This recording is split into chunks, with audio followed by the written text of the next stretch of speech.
자, 오늘 말씀은요. 사도행전 18장 18절이요. 18절부터 19장 7절까지 할 건데요. 먼저 단락을 나누겠습니다. 18절에서 23절, 24절에서 28절, 19장 1절에서 7절까지 이렇게 나누도록 하겠습니다. 자, 18절에서 23절, 24에서 28절, 19장 1절에서 7절. 먼저 우리가 18장을 잠깐 돌아보면요. 바울이 고린도에서 전도를 하게 됩니다. 그 전에 아덴에서 전도할 때에 그가 이제 어떤 가지고 있는 많은 것들을 가지고 복음을 전했으나 많은 열매는 맺지 못하였고요. 또 이제 고린도에 가서 보니까 그곳은 상업과 무역의 도시, 많은 사람들이 황금 만능주의, 물질 가운데 살고 있는 사람들, 또 음란의 도시에서 보면서 심히 두려워 떨게 되고요. 그러한 바울 가운데 동역자들이 계속해서 오면서 하나님의 말씀에 완전히 붙들려서 그래서 고린도에서 전도를 하게 되고요. 그리고 고린도에서 전도할 때 많은 사람들이 특별히 회당장까지도 예수님을 믿게 되고 복음이 회당장에게도 들어가게 되고요. 그럼에도 불구하고 유대인들이 이제 바울을 계속해서 모함하고 이렇게 했었지만 갈리오라고 하는 총독이 너희들의 것을 가지고 나에게 오지 말아라 라고 하면서 더 이상 어떤 소동을 일으키지 말아라 라고 하면서 이제 이게 법이 되죠. 그래서 헬라인들의 일들은 그냥 그들이 알아서 처리할 수 있도록 그렇기 때문에 법적으로 이제는 바울을 건드리지 못하게 되는. 그래서 사실 고린도 지역에서는요, 이제 바울의 전도 전략은 항상 어디를 가든지 회당을 먼저 들어가는 것이었고, 그 다음에 회당이 없는 곳에는 가서 기적을 행하고 사람들의 마음 문을 열고 거기에 또 복음을 집어넣고 이제 이런 일들이 있었죠.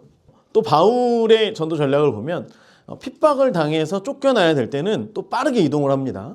빠르게 이동을 하고 옷을 툭툭 털고 다른 지역으로 이동을 하게 되고요.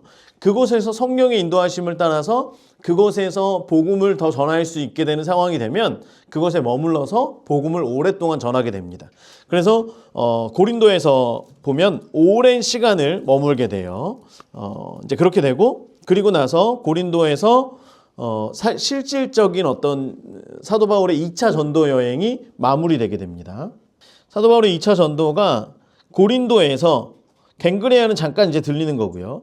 에베소 지역에도 잠깐 들리는 겁니다. 이제 한 번에 이 예루살렘 쪽으로 가는 배가 없었기 때문에 이제 어딘가를 경유해서 가는 거예요. 그렇게 해서 에베소 지역을 경유해서 그 다음 이제 가이사라로 해서 예루살렘에 들어가게 되는데요. 이제 그래서 지금 여기가 이제 실질적인 마무리고요. 여기서 끝나게 되고 나머지는 이제 들어갑니다. 그리고 3차 전도 여행이 이제 오늘 말씀 가운데 또 계속해서 시작이 되죠. 그래서 우리가 이제 사도 바울이 동역자를 만나게 되고 그가 충만하여서 그 고린도에서 오랜 시간 동안 복음을 전하였고 또 이것과 더불어서 뒤에 오늘 말씀에 나오는 아볼로가 또 고린도 지역에 가서 이제 그 다음 바울 다음에 어떤 목회자로서의 역할을 감당하게 되면서 이제 그 지역 가운데에 고린도는 특별히 성령이 풀어지죠. 그래서 우리가 고린도전서에도 보면 이제 성령에 대해서 고린도 교회에는 이것이 풍성하게 그런 열매를 맺게 됩니다. 이제 그런 이유가 오랜 시간 동안 바울이 있었을 뿐더러 그리고 아볼로라고 하는 사람이 이제 그곳에 가서 복음을 전하게 되고요. 그리고 나서 바울은 3차 전도 여행의 중요한 목적지를 에베소를 삼습니다. 19장부터 보면 이제 에베소에 대한 내용이 나오게 되는데요. 그래서 이제 이런 어떤 수도에 해당되는 지역, 2차 때는 아가야 지역의 고린도, 그래서 아가야 지역에서의 고린도고요. 아가야 지역의 고린도, 수도가 되는 고린도에서 이제 주로 사역을 하게 하십니다. 하나님께서. 그래서 3차 때에는 에베소를 중심으로, 에베소는 소아시아, 아시아의 수도가 되는 지역이 에베소였던 거예요. 그래서 이제 바울이 점차 복음을 전하다가 바울의 복음의 그 복음을 전하는 전도 전략이 어느 정도 틀을 갖추게 되는 것 중에 하나가 뭐냐면 주로 대도시에 가서 복음을 전하게 됩니다. 왜냐하면 대도시에는 그 당시에 큰 도시, 상업과 무역이 발달했기 때문에 어떤 상인들도 많이 왔었고요. 특별히 더 그 브리스길라와 아굴라처럼 더 성공을 꿈꾸는 사람들이 많이 모이는 곳이었고, 또 변호인들도, 지식인들도, 또 유명한 검투사들도 이런 수도에 많이 있었기 때문에 이곳에서 주로 전도를 합니다. 그러다가 성령께서 그곳에 문을 열어주시면 그곳을 전략적인 요충지로 삼아서 더 열심히 이제 그곳에서 복음 전도의 사역을 감당을 하게 됩니다. 그래서 이제 뒤로 가면 갈수록 3차에서는 아예 에베소라고 하는 지역을 목표로 그 전략 그 복음의 거점지로 삼기 위하여서 아예 에베소를 중점적으로 들어가게 되는 거예요. 그래서 우리가 에베소서의 말씀을 우리가 함께 나누었었잖아요, 주일에. 에베소서의 내용들을 보면 에베소 안에 있는 교회는 만물을 충만하게 하시는 하나님의 그 충만함에 이르게 되는 거예요. 이게 교회고 성도예요. 자, 만물을 충만하게 하시는 그 하나님께서 온 만물을 창조하시고 그 모든 만물 가운데 하나님이 어떤 분이신지를 나타내시는데, 특별히 그 하나님께서 만물을 충만하게 하시는 하나님께서 가장 충만하게 거하시고 가장 충만하게 역사하시는 곳이 교회라고 하는 거예요. 교회. 그래서 교회의 역할은 하나님의 그 충만함을 받아서 또한 세상으로 나아가서 모든 만물을 충만하게 하게 이르는데 그것이 교회의 역할이죠. 그래서 하나님께서는 교회를 통해서 만물을 충만하게 하시고요. 그렇기 때문에 교회는 단순히 나만 와서 예수님을 믿고 영접하고 천국에 가는 그것으로 끝나는 게 아니라고 하는 거죠. 교회에 나오는 이유가 나는 천국에 가요. 이거 하나로 평생 동안 우리가 교회에서 신앙생활 한다면 그거는 교회론에 대해서 제대로 알고 있는 거예요, 모르는 거예요? 모르고 있는 거예요. 하나님께서 교회를 왜 세우셨는지, 우리를 왜 교회로 부르셨는지 이것에 대해서 바르지 못한 어떤 신앙을 가지고, 바르지 못한 교회론을 가지고 있는 거예요. 그래서 우리는 하나님께서 우리로 하여금, 우리 한 사람 한 사람, 교회로 하여금 하나님의 그 충만함에 이르게 하실 때에 우리는 그 하나님의 복음의 능력을 가지고 이 땅 가운데 계시로서 하나님의 말씀으로 또 하나님의 그 능력으로 이 땅 가운데에서 많은 사람들로 하여금 천하 만민이 복받는 대로 이르게 하는, 그래서 사람들로 하여금 구원에 이르게 하는 그 통로의 역할을 감당해야 된다라고 하는 거예요. 그래서 교회론이 제대로 세워져야지 사도행전이 풀어지는 거고요. 교회론이 제대로 세워져야지 성령론도 풀어지고요. 우리가 교회에 대해서 제대로 알지 못하면 그냥 나 혼자 겨우겨우 신앙생활 하다가 천국에 갈 수 있겠죠. 천국에 가는 그런 일인데요. 그게 아니라 우리가 하나님께서 우리를 택하시고 우리를 교회로 부르신 그 이유와 목적을 우리가 알아야 된다라고 하는 것입니다. 그래서 오늘 이제 말씀을 통해서 이것을 함께 나누도록 할게요. 먼저 18장 18절 말씀 보겠습니다.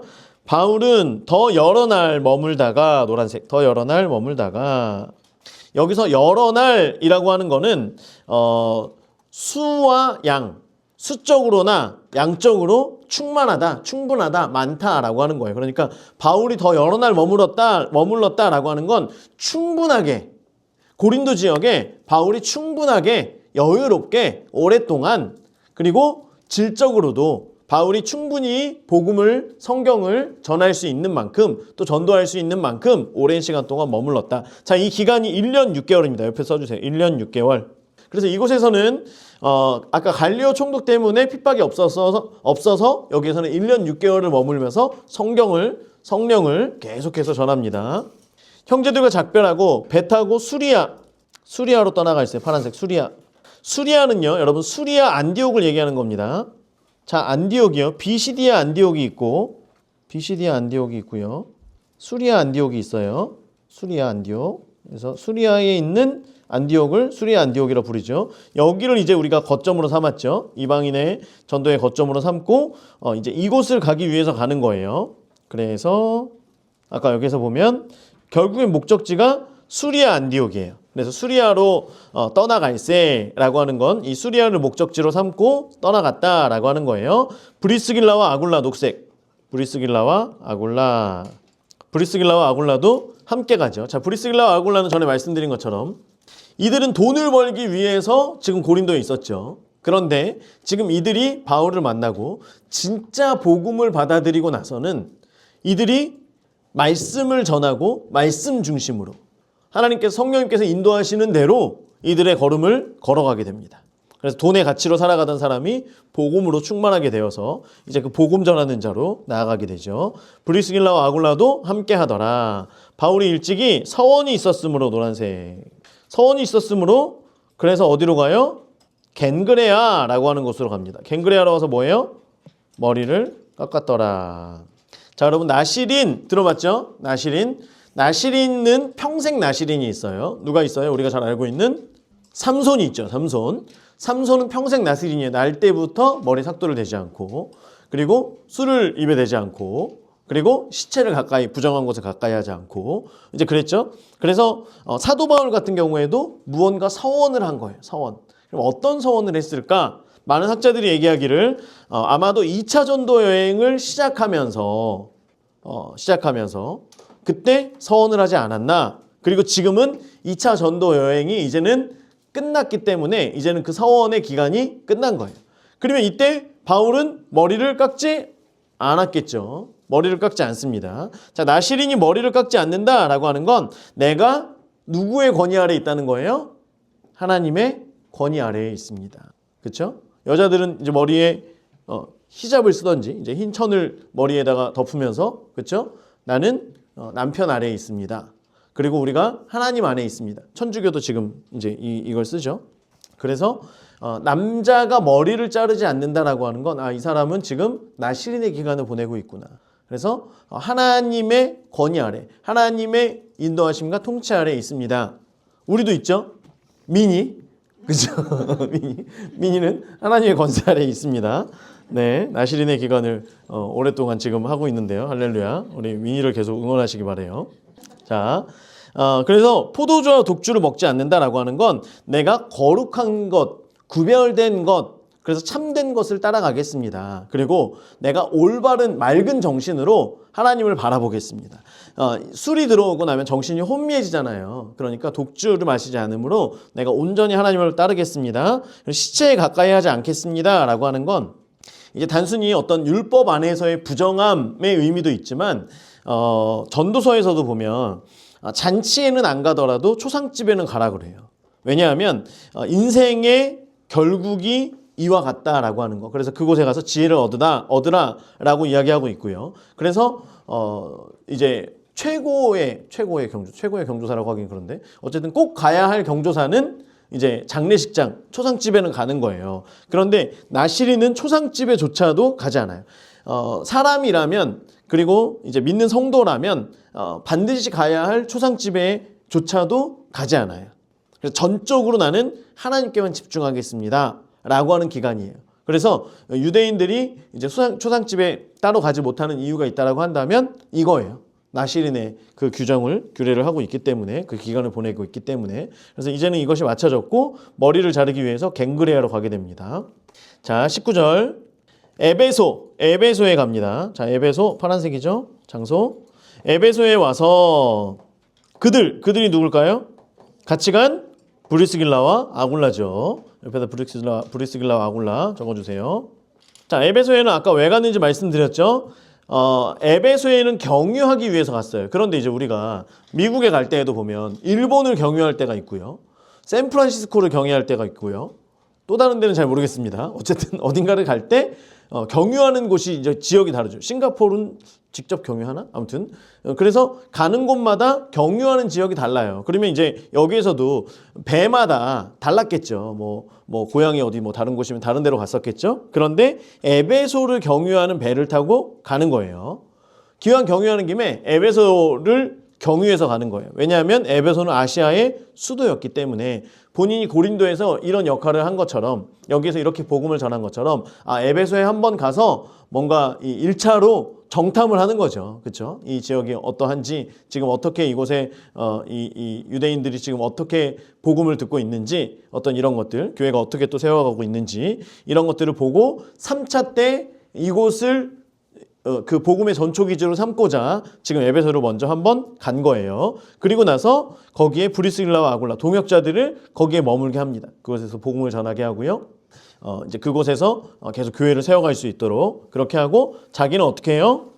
회당에 들어가서 유대인들과 변론을 합니다. 유대인들과 변론을 해요. 회당에 들어가서 뭔가 이야기를 했다는 거죠. 뭘 얘기했겠어요, 바울이? 복음을 얘기했겠죠. 가서 사람들과 변론을 합니다. 사람들에게 복음을 얘기하는 거예요. 자, 그런데 에베소에 갔을 때 하나님께서 바울이 그 다음에 이곳에 올 수 있도록 확고한 마음을 주신 이유가 나와요. 20절에 보면 어때요? 여러 사람이 더 오래 있기를 청했대요. 이곳에 있었던 많은 유대인들과 회당에서 변론을 하다 보니까 하면서 바울 우리에게 더 많은 것을 알려줘요. 더 많은 것을 알려줘요. 그러니까 더 오래 있기를 청합니다. 그런데 바울이 허락해요, 안 해요? 허락하지 아니하고, 여기서 허락하지 않았다라고 하는 건 단칼에 거절했다는 그 의미가 있어요. 완전히 딱 잘라서 제가 한번 고민해 보겠습니다, 기도해 보겠습니다, 이게 아니라 좀 더 머물러 주세요. 안 됩니다. 다음 배가 있어요. 이렇게 단번에 잘라가지고 얘기를 한 거예요. 그래서 굉장히 바울이 왜 그러지? 라고 생각될 만큼 단칼에 거절을 합니다. 자, 이유가 이제 뒤에 보면 좀 우리가 예상이 되는 부분이 있어요. 어쨌든 여기에서 바울이 느끼게 된 건 에베소에 있는 사람들의 마음밭이 좋다 나쁘다? 좋다라고 하는 걸 이제 바울이 알게 되고요. 그리고 나서 어떻게 되죠? 어디 있어요? 21절 작별하여 이르되, 그리고 이 사이에다가 이렇게 파란색, 보라색 이렇게 하고 다른 사본에는 이런 구절이 추가가 돼 있어요. 내가 예루살렘에서 다가오는 절기를 반드시 지켜야 하리라. 네, 뭔가 황당한 표정으로 쳐다보지 마시고. 자, 작별하면서 뭐라고 얘기하냐면, 지금 이 에베소에 있는 유대인들이 바울 또 와서 우리에게 가르쳐 주세요, 또 회당에 와서 알려주세요 라고 할 때, 아니에요, 난 지금 가야 됩니다. 왜냐하면 내가 예루살렘에서 다가오는 절기, 예루살렘에 3대 절기가 있죠. 그 절기 중에 이제 하나가 다가오는 거예요. 내가 가서 절기를 반드시 지켜야 됩니다 라고 얘기를 하는 거예요. 그리고 나서 뒤에 이어서 만일 하나님의 뜻이면 너희에게 돌아오리라 라고 얘기를 한 겁니다. 만일 하나님의 뜻이면 돌아오리라 하고 배를 타고 에베소를 떠나게 돼요. 자, 그러면 이제 바울이, 그래서 결론적으로 이거예요. 바울이 지금 목적지가 어디예요? 지금 여기 있죠, 에베소에서. 목적지가 어디라 그랬어요? 수리아 안디옥이라 그랬는데, 그러면 수리아 안디옥으로 가는 배를 타면 되죠. 왜 가이사랴에 갔다가 왜 예루살렘에 갔을까요? 라고 하는 겁니다. 왜 그랬을까요? 네, 제가 알려드릴게요. 자, 이때는 절기라고 말씀드렸죠. 절기. 유대인은 절기 때에 모든 유대인들이 세 절기 중에 하나는 반드시 와야 됩니다. 그러니까 절기 때마다 엄청나게 많은 사람들이 오게 되죠. 그래서 유대인들의 절기에 그곳에 사람들이 많이 오는 걸 알고, 특별히 바울이 해야 되는 건 뭐예요? 유대인들을 어떻게 해야 돼요? 전도해야죠. 복음을 전해야 되죠.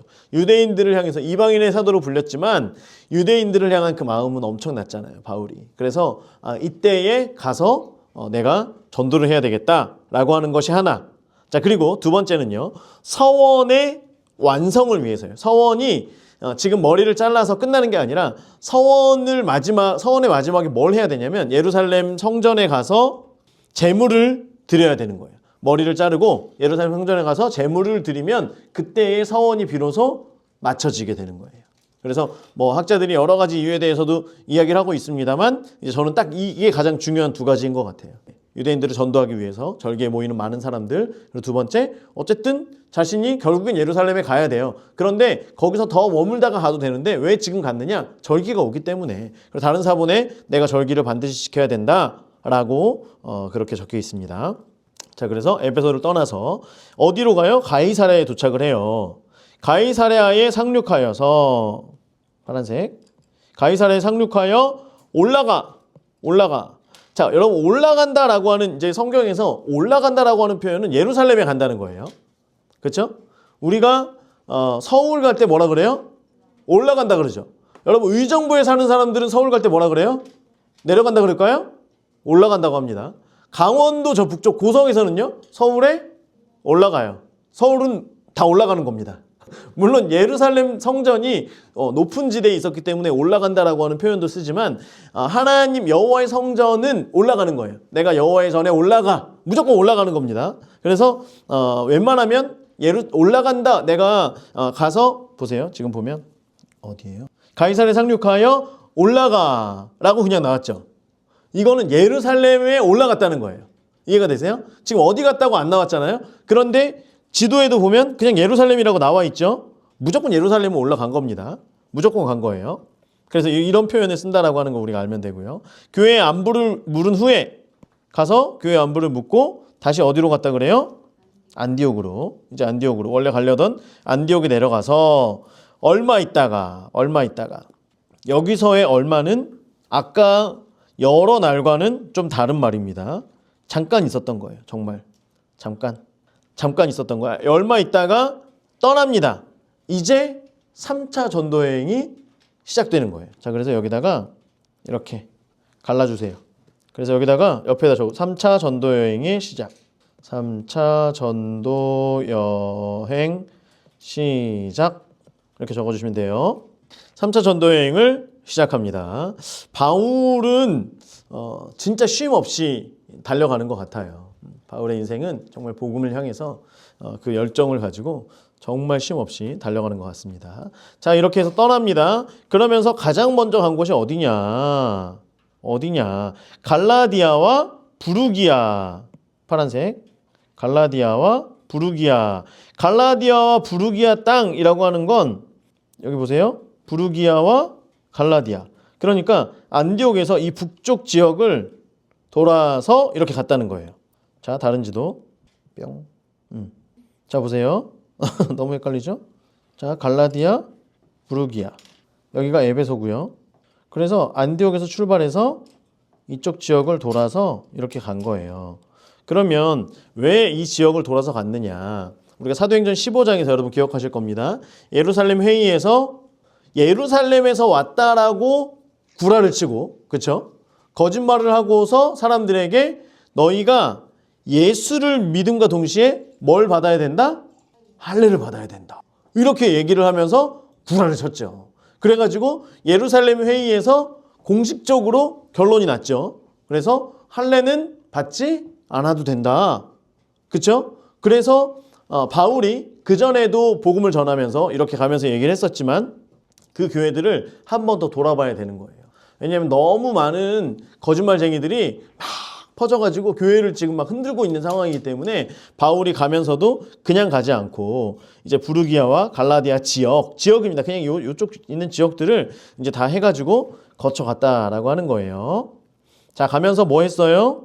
모든 제자를 굳건하게 하니라. 그러니까 뭐 했는지 아시겠죠? 가서 1, 2차 때 세운 교회들을 가서 굳건하게 다시 세워주는 거예요. 네. 그래서 최종 목적지는 아까 어디라고요? 에베소. 이거 너무 헷갈리나요? 최종 목적지는 에베소다 라고 하는 걸 우리가 알면 됩니다. 자, 그래서 이제 24절부터 보면 24절부터 28절은 지금 바울 시선이 영화의 어떤 이 시선이 바울의 그 동선을 따라서 계속 찍고 있어요. 그러다가 이제 다른 장소로 휙 하고 넘어갔어요. 이해가 되시죠? 바울이 이제 하면서 떠나고 이게 페이드아웃이 딱 되면서 이제 다른 지역을 이렇게 보여주는 거예요. 이 지역은 지금 뭐냐면 브리스길라와 아굴라가 있었잖아요. 아까 어디죠? 어디예요? 19절에 에베소에서 그들을 거기에 머물게 했다라고 하는 그 장면으로 지금 다시 화면이 전환이 되는 거예요. 그래서 그곳에서 지금 어떤 일이 있느냐라고 하는 걸 보여주는 겁니다. 자, 24절. 알렉산드리아. 파란색. 자, 알렉산드리아에서 태어난 누구요? 아볼로. 자, 알렉산드리아는 여기입니다. 여기. 애굽, 여기가 애굽이죠. 애굽의 위쪽. 알렉산드리아에서 태어난 아볼로라고 하는 유대인. 자, 아볼로는요. 뒤에 표현이 되어 있구나. 자, 유대인이 에베소에 이르니 에베소에 갔습니다. 에베소에 왔는데 이 사람이 특징이 뭐냐면 뭐라 그래요? 처음에 언변이 좋고 말을 잘했고요. 성경에 능통한 자라. 그래서 아볼로는 웅변가예요. 웅변가. 말을 잘하는 사람이에요. 말을 엄청 잘했어요. 그리고 두 번째는 성경에 능한 사람. 그럼 신약일까요? 구약일까요? 구약이죠. 구약. 구약에 능통했던 사람이에요.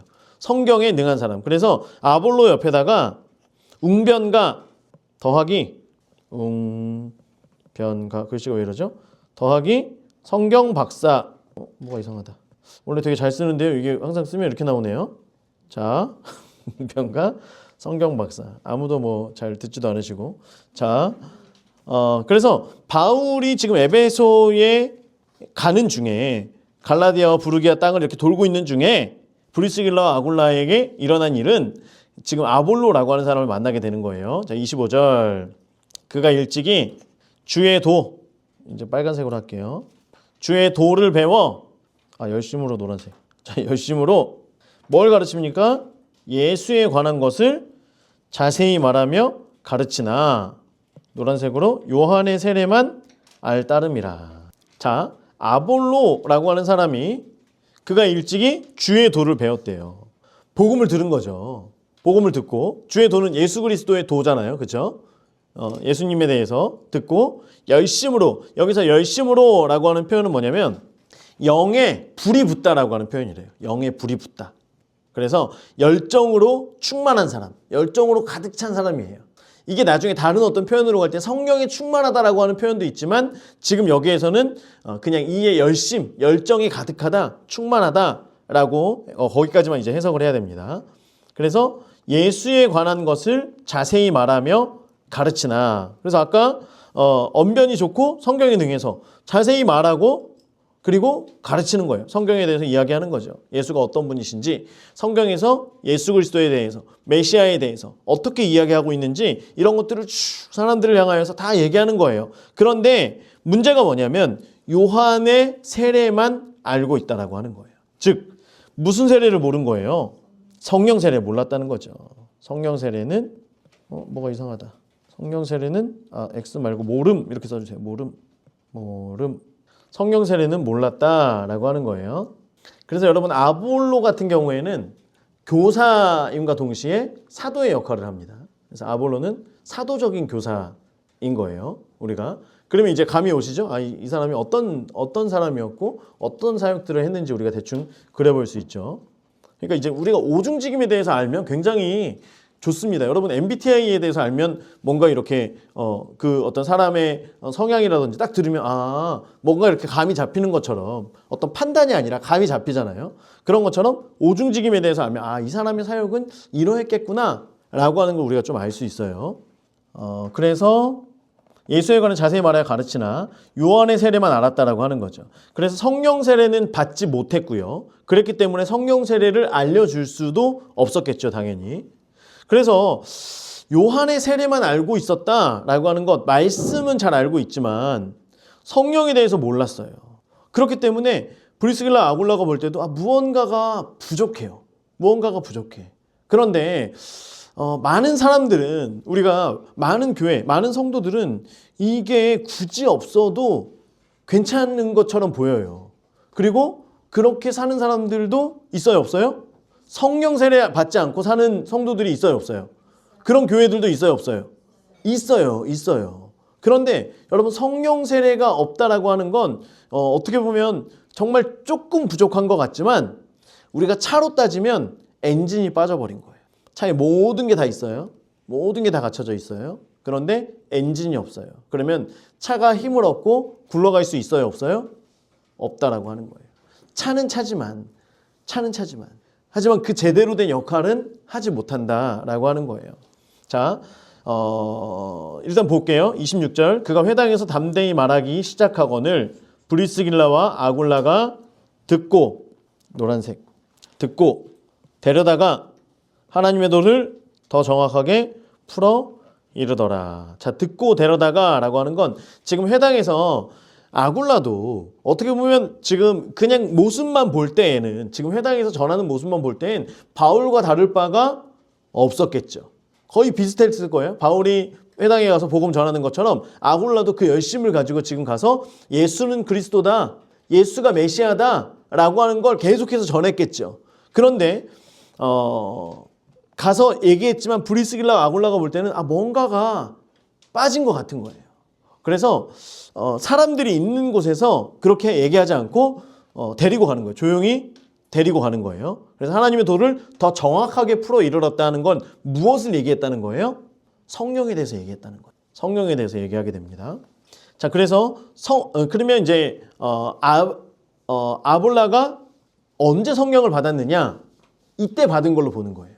이때 성령을 받고 그 다음에 보면 아볼로가 성령을 받고 나니까 27절 아볼로가 아가야로 건너가고자 하므로 아가야로 건너간다라고 하는 건 고린도로 간다는 얘기죠. 아가야의 수도가 고린도잖아요. 그렇죠? 그래서 여기 아가야의 수도는 고린도기 때문에 지금 아가야로 간다라고 하는 건 고린도로 간다라고 하는 걸 얘기하는 거예요.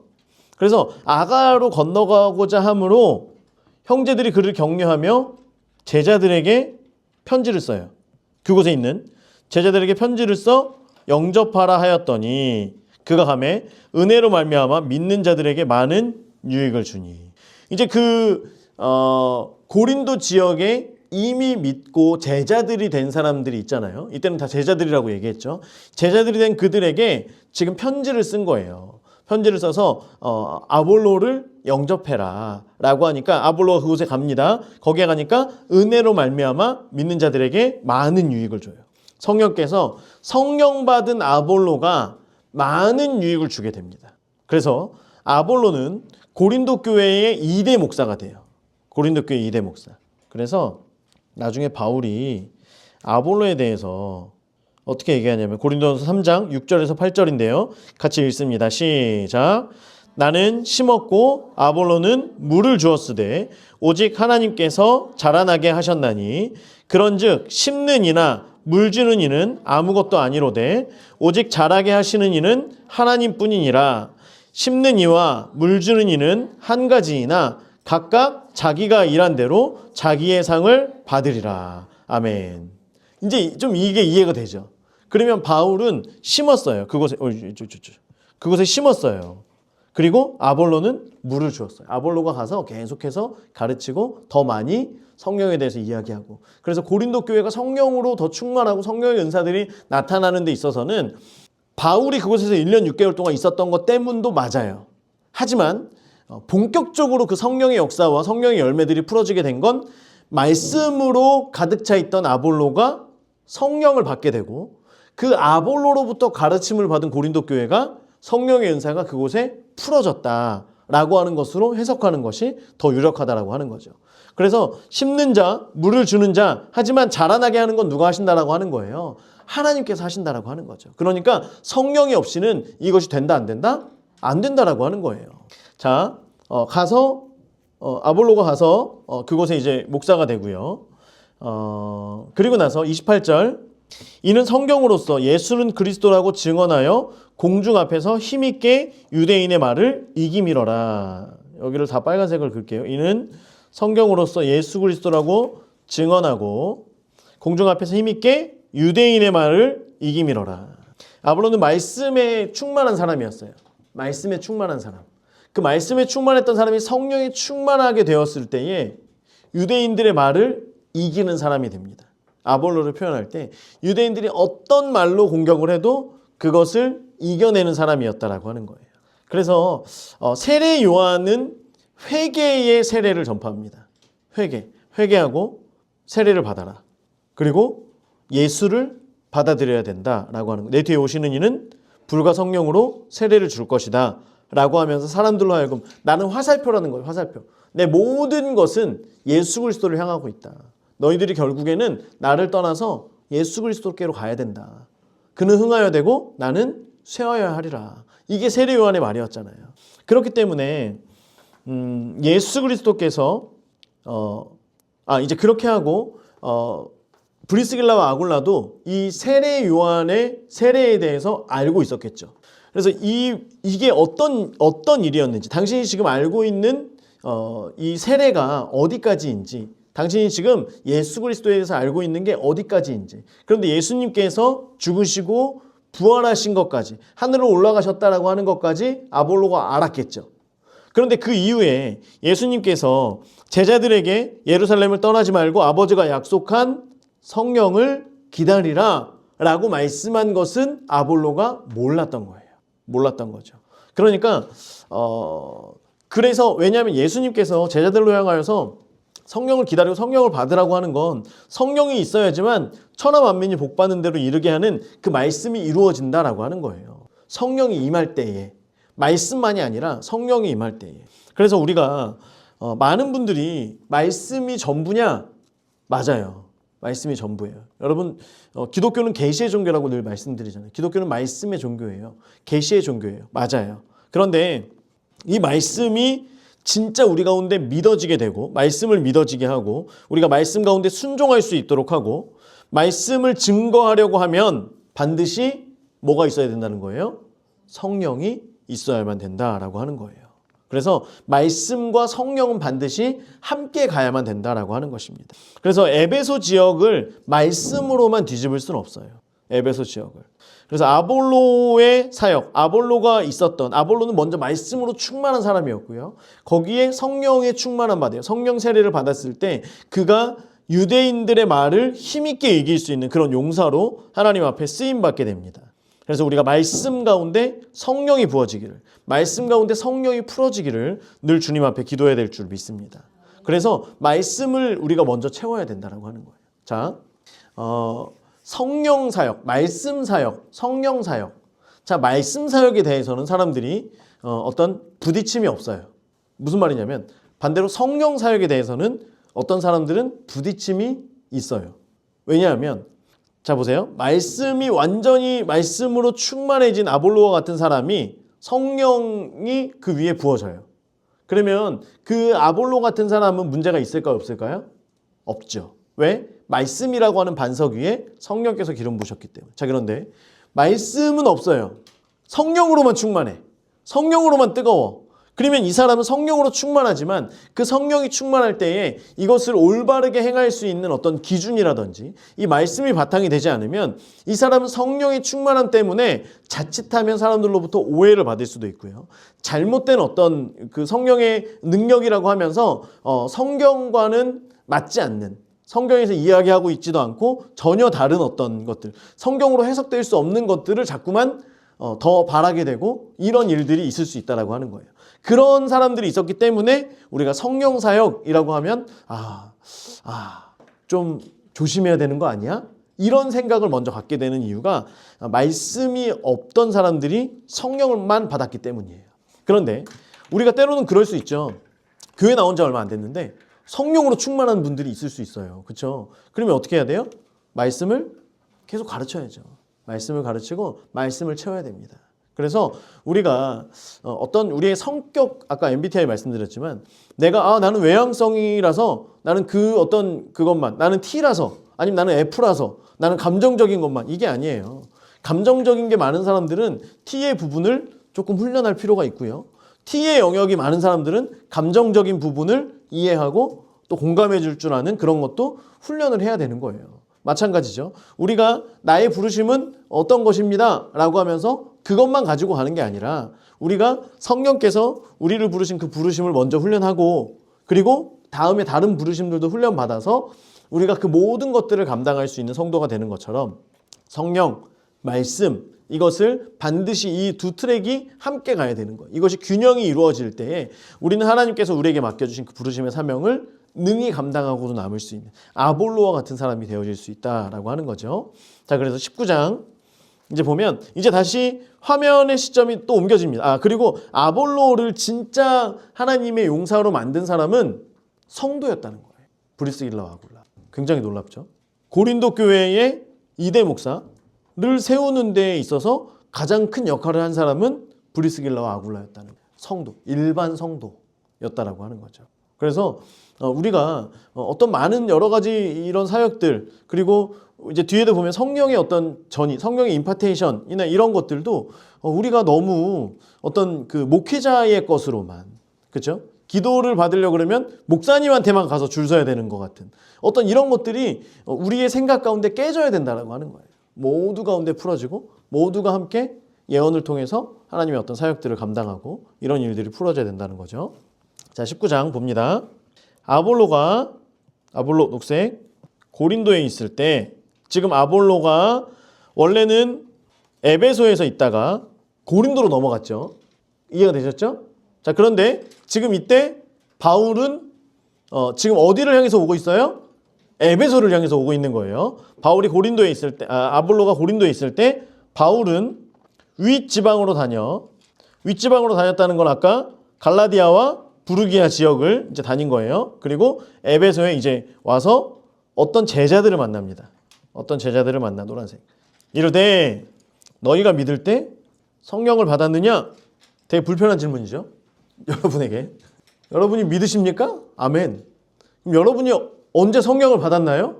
여러분은 성령을 받았나요? 누군가가 물어본다면. 특별히 그냥 우리끼리 이렇게 이야기할 때는 괜찮지만 어떤 성령이 충만한 목사님이 오시더니 권사님 언제 성령을 받으셨습니까? 갑자기 물어보시면 여러분 뭐라고 대답하시겠어요? 뭐 성령을 받긴 받았는데 뭔가 그 성령이 충만하다라고 이런 어떤 그런 목사님에게 나는 언제 성령 받았습니다라고 말하기 굉장히 좀 불편하거나 어렵죠. 그리고 내가 언제 성령 받았다고 권사님 그거는 받은 게 아닙니다. 이렇게 얘기할 것 같기도 하고 왠지 괜히 혼날 것 같고 그런데 바울도 이제 그런 마음으로 얘기했을까요? 제자들을 봤을 때 당신들 성령 받았어요? 아니면 나는 성령이 있는데 당신들은 성령 없는 거 아니에요? 뭔가 이런 질문을 하기 위해 했을까요? 아니겠죠. 그럼 왜 에베소에 있는 어떤 제자들, 이제 뒤에 보면 12사람쯤 12명의 제자들을 만나게 되는데요. 이 12명의 사람들에게 왜 너희는 믿을 때 성령을 받았냐? 라고 왜 물었을까요? 자, 그냥 궁금해서가 아니에요. 성령을 진짜 받았나요? 안 받았나요? 제가 다른 게 아니라 진짜 궁금하거든요. 이게 아니었겠죠. 자랑하려고 한 것도 아니었어요. 분명해요. 이 사람들이 예수님을 보니까 예수님을 믿는 것 같아요? 안 믿는 것 같아요? 믿는 것 같아요. 그런데 지금 이 사람들의 성령이 있는 것 같아요? 없는 것 같아요? 없는 것 같은 거예요. 이해가 되시죠? 자, 우리가 성령 세례를 받으면, 성령 충만하게 되면, 이제 성령 세례를 받고 나면 성령께서 우리 안에 내주하신다 그러죠. 그래서 우리의 영의 처소를 넘어서 혼으로, 육으로 성령께서 인도하여 주시는 삶이 나타나는 거예요. 자, 그게 갈라디아서 5장 22절, 23절 함께 읽습니다. 시작. 오직 성령의 열매는 사랑과 희락과 화평과 오래 참음과 자비와 양선과 충성과 온유와 절제니. 자, 성령의 열매, 즉 성령에 충만한 사람들은 이 열매가 나타난다, 안 나타난다? 나타난다는 거예요. 이전에는 누가 툭 건드리면 와 하던 사람들이 이제는 건드려도 찔러도 왜 그래? 그러지 마. 사람들이 바뀌는 거예요. 이제는 선을 행하기 위하여서 선을 쫓아가는 양선, 선을 택하고 선을 쫓아가는 사람들이 생기는 거예요. 이전에는 거짓말해서라도 내가 뭔가를 차지하려고 했다라고 한다면 이제는 그것이 옳지 않으니 내가 다른 것으로 하나님의 은혜를 따라서 옳은 것을 향해야 되겠다. 사랑하는 것들, 희락, 막 웃으면서 살아가고 이런 어떤 많은 것들이 이전과는 다르게 달라지는 거예요. 그래서 우리가 내가 성령에 충만한가? 내가 성령을 받았나? 성령 받은 것 같은데 방언도 하는데 성령을 받았나? 라는 것이 궁금하면 주변 사람들이 나를 향하여 뭐라고 이야기하는지. 집사님은 왜 이렇게 맨날 화를 내요? 아니, 나는 아니구나. 나는 아직 그게 나타나지 않는구나. 더 성령 충만해야 되겠다. 그래서 영광과 육으로 더 나와야 되겠다. 근데 때로는 아니 집사님 이걸 어떻게 참아? 어떻게 그럴 수 있어 집사님은? 원래 그랬어? 아니요, 나 원래 그러지 않았어요. 난 불같은 사람이었어요. 그런데 성령 충만해서 그게 나타나는 그렇게 보여요? 아유 감사하네요. 또 겸손하게 주기. 그러니까 성령의 그런 일들이 우리의 성품을 통해서 나타나는 거예요. 제가 계속해서 영화 신의 악단에 대해서 제가 계속해서 저는 막 진짜 정말 홍보대사처럼 주변 사람들한테 보고 또 보라고 계속 저희 가족들한테도 막 얘기하고 있는데 왜 그러냐면 우리가 신의 악단 보신 분들은 아시겠지만 신의 악단을 보잖아요. 그러면 뭔가 이 사람들이 하나님을 진짜 만난 것 같아. 그런데 그냥 단순히 성경책만 읽은 게 아니라 진짜 그 심장을 막 후벼 파는 그게 성령께서 막 이게 막 내주하시는 이거거든요. 그러고 나니까 사람들이 바뀌어요. 그치? 사람들의 말과 행동과 사고와 이전에는 분을 내고 흥분하던 것들과 이런 것들이 다 바뀌어요.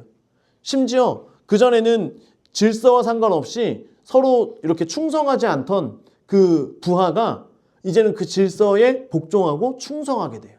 성령의 열매가 그냥 그렇게 나타나는 거예요. 제가 그래서 그 영화를 보면서 이게 대놓고 복음을 얘기하지만 자 이게 보세요. 이 사람이 이렇게 바뀌었기 때문에 이게 성령의 열매죠. 하나님께서 함께 하셨죠. 자 또 이 사람이 화 안 내죠. 사랑을 하죠. 희생하죠. 뭔가 이걸 통해서 말하는 게 아니라 그냥 그게 자연스럽게 그 안에서 그 작은 인원들 사람도 등장인물도 별로 많지도 않아요.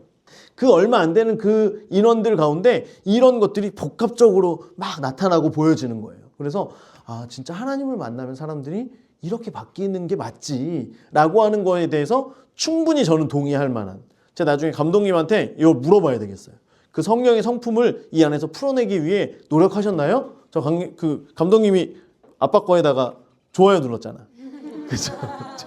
저 그런 거 원래 신경 안 쓰는. 저는 진짜 이거 막 안 올리는 사람인데 인스타에 올려야 될 것 같아서 올렸는데 감독님이 정준우는 왜 저기 안 하는 거냐? 정준우는 저기 했는데 아무튼 그렇습니다. 그래서 이것이 우리의 삶 가운데 성령의 열매가 나타나. 자, 또 하나는 성령의 능력도 나타난다는 거예요. 성품만 나타나는 게 아니라 어떤 사람들은 성품에서 끝내버리는 사람들이 있어요. 심지어 아예 성령을 인정하지 않는 사람들이 있고요. 그냥 이것을 어떤 성도들이 그냥 성품으로만 얘기를 하지 성령의 열매, 성령의 나타나심이라고 얘기하지 않아요. 심지어는 아니고 이제 그 다음에 어떤 사람들은 성품까지는 이해를 하고 인정을 해요. 그런데 성령의 능력은 인정하지 않는 사람들이 있어요.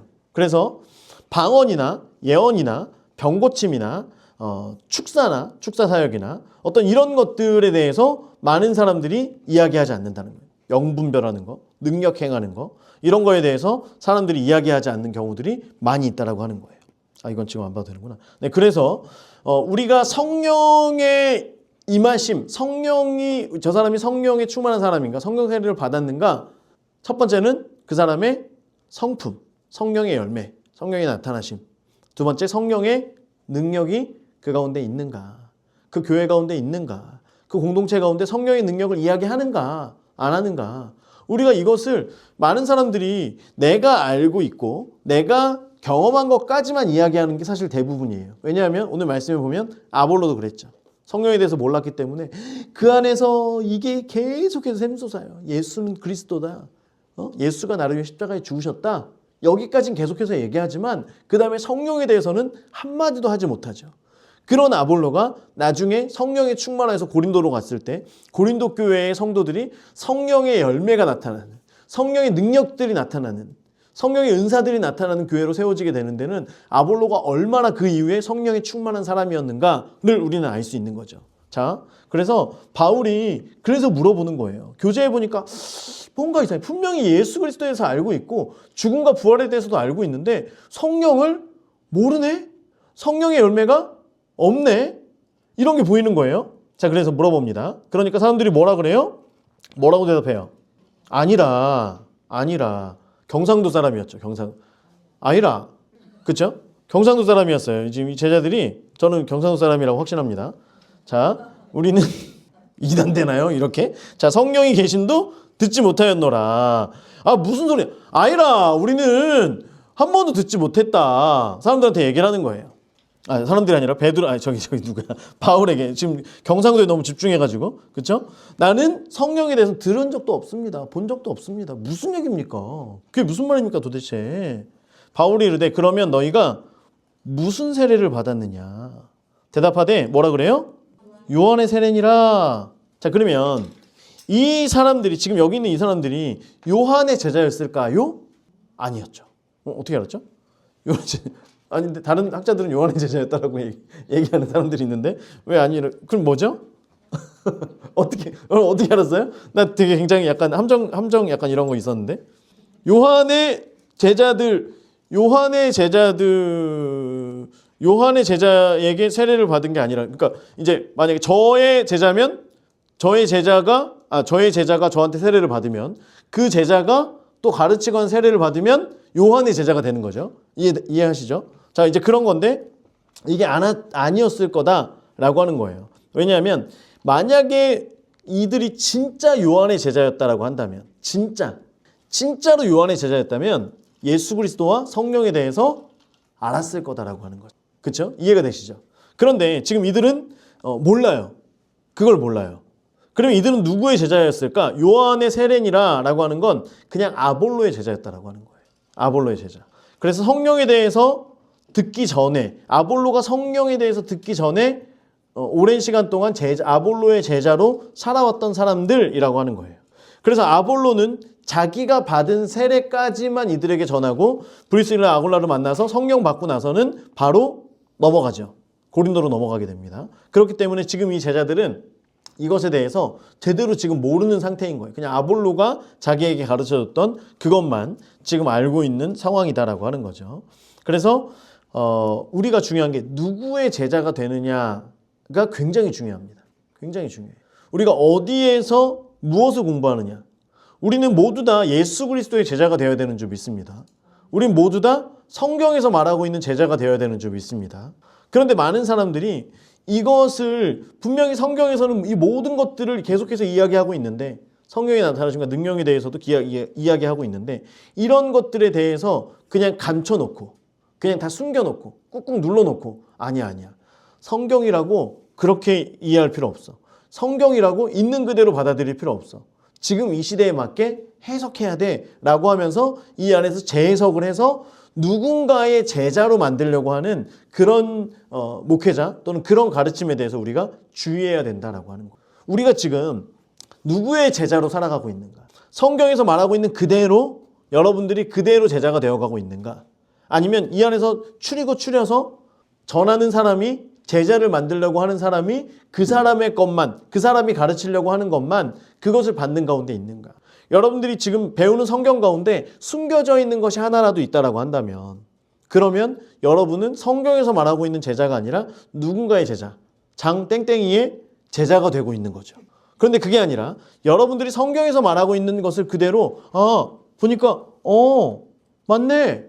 그 장모 씨가 얘기한 그거가 성경의 그대로네 라고 하면서 간다라고 한다면 우리는 예수 그리스도의 제자로 성경에서 말하고 있는 성경적인 제자로 하나님 앞에 성장해 가고 있구나 라고 여러분들이 생각하시면 되는 거예요. 여러분들은 누구의 제자인가? 장땡땡이. 장땡땡이. 그렇죠? 네, 그렇습니다. 가스라이팅 계속 잘 돼가고 있죠. 자, 여러분 나중에 이제 알게 되는 거예요. 천국의 입구에 가서 저를 한 대 꿀밤을 먹이고 들어갈지 왜 이상한 거 가르쳐줘가지고 하면서 천국에 들어갈지 아니면 같이 할렐루야 하면서 그렇게 들어가는지는 이제 나중에 천국 입구에서 알게 됩니다. 우리가. 자, 그래서 내가 성경적인 제자가 돼야 되겠구나. 이것을 우리가 늘 기억하고 생각해야 된다라고 하는 거예요. 자, 보세요. 그래서 바울이 얘기하는 거예요. 4절에 바울이 이르되 요한이 회개의 세례를 베풀며 백성에게 말하되 내 뒤에 오시는 이를 믿으라 하였으니 이는 곧 예수라 하거늘 그들이 듣고 주 예수의 이름으로 세례를 받으니 라고 하는 겁니다. 그래서 다시 물세례를 다시 물세례를 받습니다. 그리고 바울이 어떻게 해요? 그들에게 안수함에 빨간색 안수하니까 어떻게 돼요? 성령이 그들에게 임하심으로 방언도 하고 예언도 하는 거예요. 자, 복음을 알고 예수 그리스도를 알아요. 그런데 믿는 사람이라고 한다면 반드시 성령도 알아야 되고요. 성령을 받아야 되고요.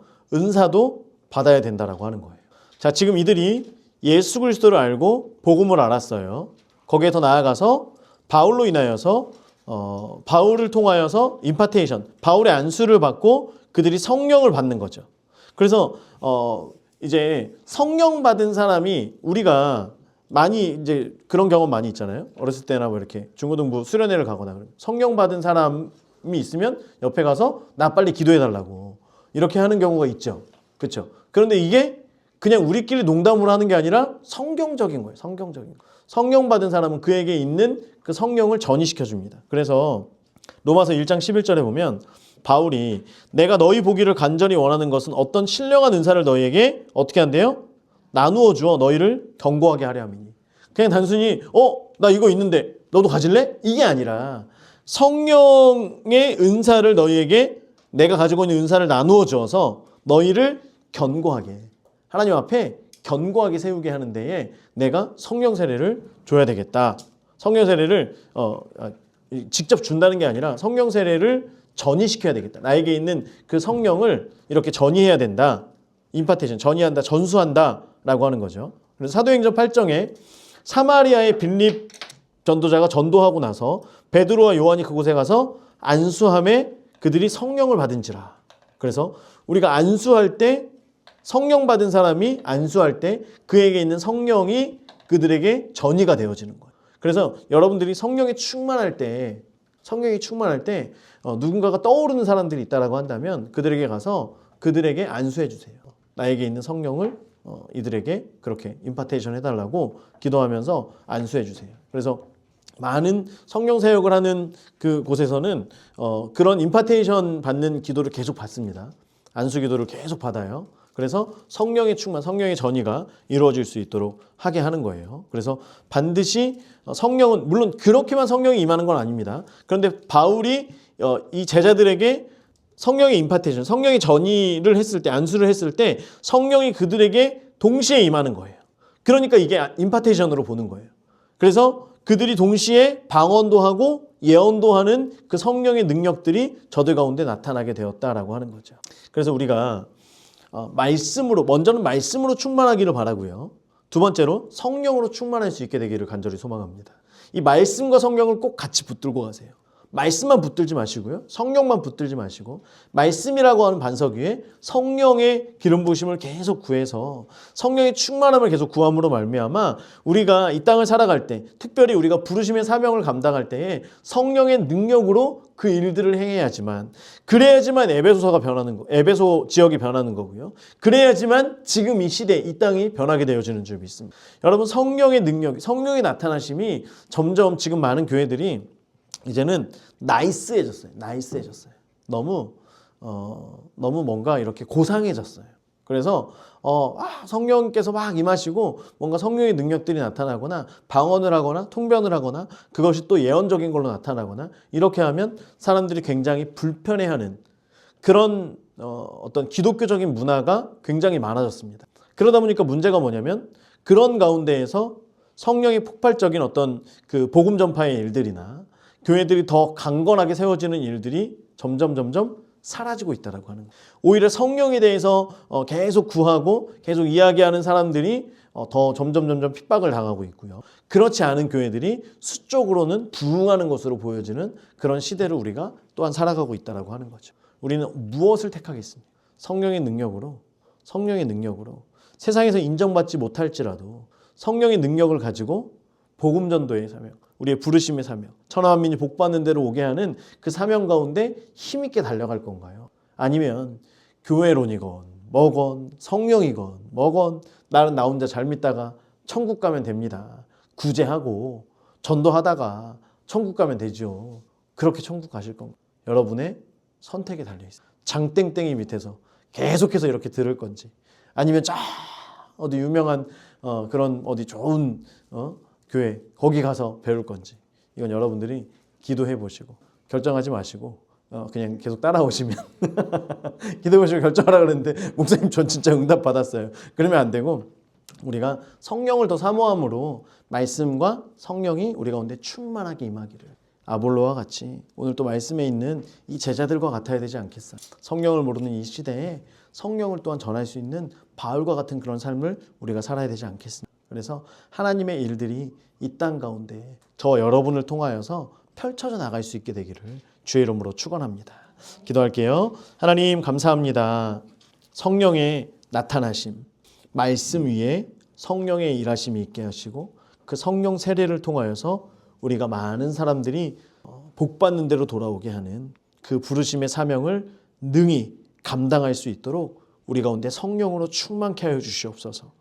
무엇보다 성령의 열매가 나의 성품 가운데 이루어지게 하시고 성령의 능력이 나의 삶 가운데 나타나게 하시사 많은 이들이 그 성령의 나타나심과 능력을 통하여서 저들의 마음을 열고 또한 저들의 마음 가운데 복음이 심기어지고 그로 인하여서 많은 사람들이 주께로 돌아오는 그 은혜, 그 감격을 우리 모두가 맛보게 하여 주시옵소서.